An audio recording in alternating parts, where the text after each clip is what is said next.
Pair की welding machine है जी, 3 card वाली IGBT बेस्ड वेल्डिंग मशीन है, 3 कार्ड वाली। ये 3 कार्ड इसमें लगे हुए हैं। सबसे नीचे पावर सप्लाई का कार्ड है और सेंटर में ट्रांसफार्मर प्लस आउटपुट रेक्टिफायर लगे हुए हैं।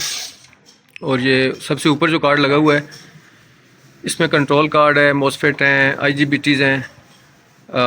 बाकी इसका जो कंट्रोल सिस्टम है वो इसके अंदर लगा हुआ है। तो इसके अंदर मसला ये आ रहा है कि ये जो इसका दरमियान वाला कार्ड है ये जला हुआ है आगे से। तो ये देखें दरमियान वाला कार्ड मुकम्मल तौर पे आगे जो टर्मिनल है वो हीट की वजह से जल चुका था। जो टर्मिनल है आगे वो भी काफ़ी ख़राब हालत में था। ये वाला टर्मिनल ये भी हमने साफ़ कर दिया है और ये वाला ऑलरेडी ठीक था।